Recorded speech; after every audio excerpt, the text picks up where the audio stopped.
new role of the anti-scout and also the prospect list. Let's check them out.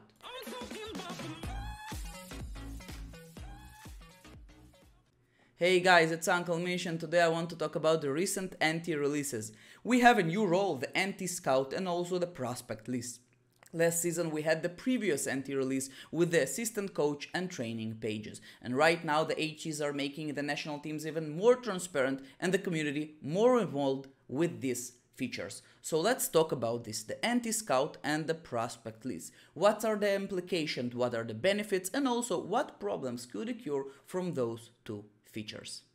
Every country in Hattrick, big or small, have a structure of scouts to help the national coach decide who are the best players for the NT and also monitor and help develop the next generation. And now we have a new national team position, and that's the anti-scout. He's appointed by the national coach and you could see him on the national team page. We have the structure of the staff, the national coach, coach assistant and up to 3 scouts. Probably every national coach will appoint scouts from the scout list or the head scout for this position, but he could appoint any manager even without their consent. So if any one of you national coaches want to appoint me, give it a try. The prospect list is a list of players in the NT page, apart from the players in the main squad that are actually playing for the NT.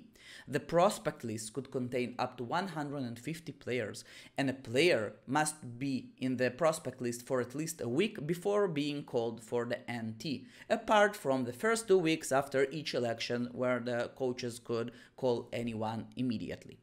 So these players in this prospect league groups should help the staff monitor the progress of the players and build the future generations more easily.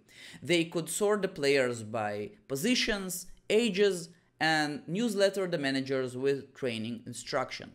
Also, it brings much more transparency to the game because you could compare your players with other players within the certain age who are already being called for the prospect list as a future prospect, and you could say, hey, my player is better, he is the same age, more salary, more TSI, I think he should be an NT prospect.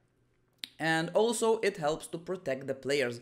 A player being an NT prospect cannot be fired. It's just not possible. No one will buy an NT prospect and just fire him. It won't happen anymore, and that's very nice. So basically every NT could take players after they are finished in the under 20s and nominate them as NT prospect, and they'll be secured before they are playing in the NT.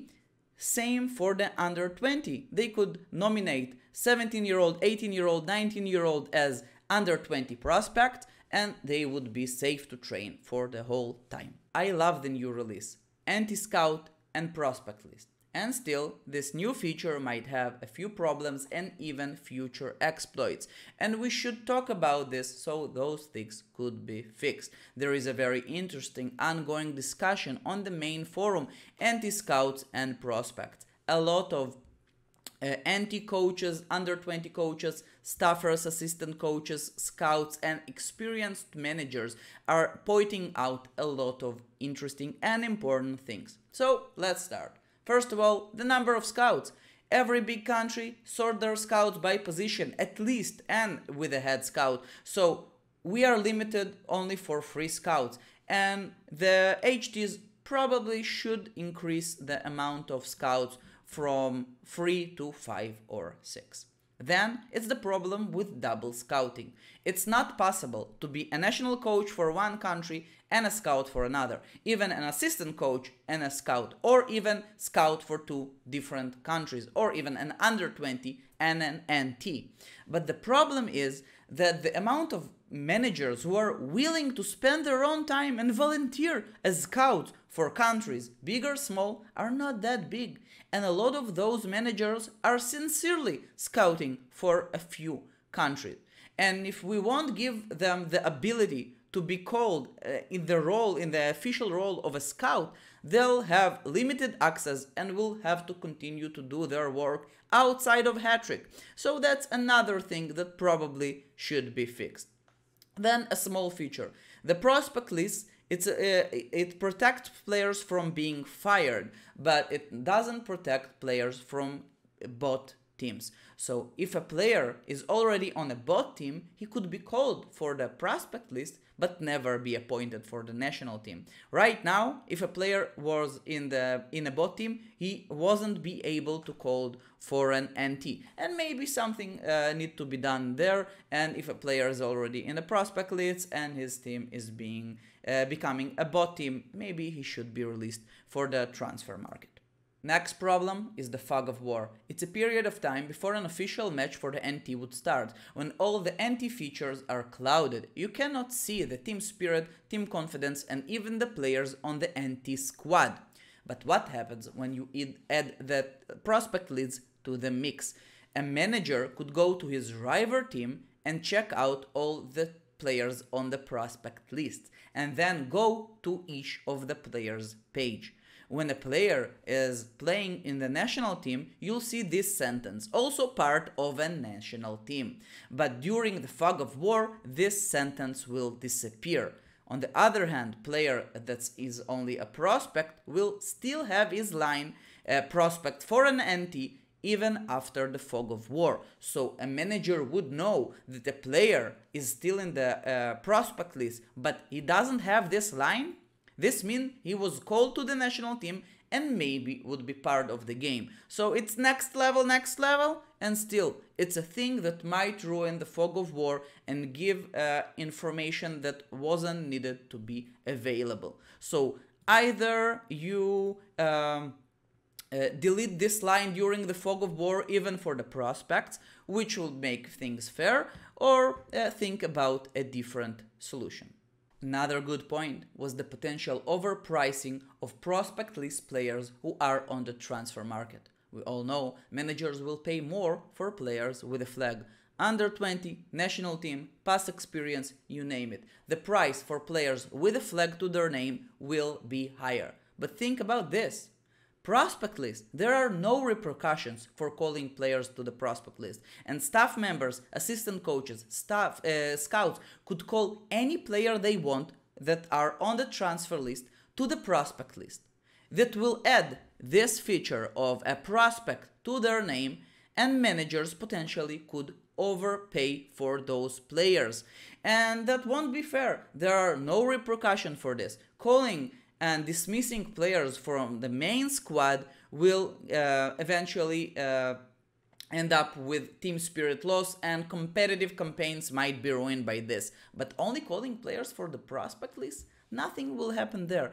And one good thing could be that if a player is on the transfer list, this line of him being a national team or under 20 prospect will disappear. It will only appear when the player is not on the transfer list and not for sale. Because if it is so, I believe so many players could go for overpriced prices even without them actually being real prospects. And if we are already talking about new features for national team, an idea popped in my head while I was talking to a Danish manager named Hjertensfrid on the Danish forum. He mentioned the rainbow jersey, a special jersey that the world champion in cycling is wearing for the whole season. And I thought to myself, why not give some more respect for the players winning World Cups, and especially the NT coaches. If we'll go to the World Cup history, we'll see all the countries winning this, but nowhere is mentioned the manager who actually led the national team. So I thought to myself, a nice implementation could be to give the avatar of a manager a special overlay or a background of a world champion for the duration of a full World Cup cycle, so everyone would know that he is the manager who won the gold and maybe even the silver and bronze medals in a certain cycle. And then the next champion will get the overlay of his avatar or a background. The same thing could be for players who were actually playing and winning the silver, gold or bronze medal in the World Cup. That's it. A small implementation, something nice and cool to be added. And also, please add the managers who won those prizes. It would be much appreciated. And to summarize, we have two new releases, the Anti-Scout and the prospect list. And if I could suggest anything, is just get involved.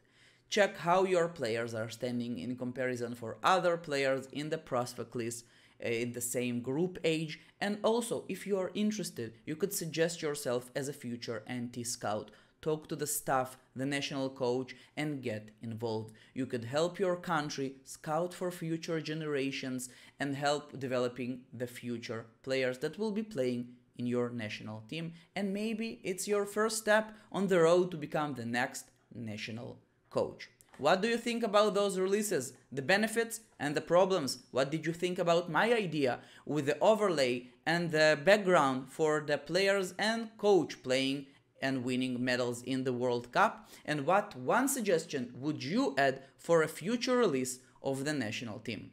Now I'll be waiting for the next one. I think it should be the new World Cup format, adding the new countries to the next World Cup cycle. Speaking about great HT features, that's Ivan Drajzl, the under-20 coach of Serbia, and he's making hilarious press conferences before every game. He's also running a YouTube channel when he's trying to make intelligent humor. Well, right now he's only roasting countries, but in HT terms it works out pretty well, and under-20 Serbia, 2 games to go, is currently at 2nd place. So make sure to check out his channel. As always, I'm just saying, Hattrick, it's more than a game, it's a community. Hopefully you're enjoying my content, so you could like and subscribe. And most importantly, I'll be seeing you on my next videos.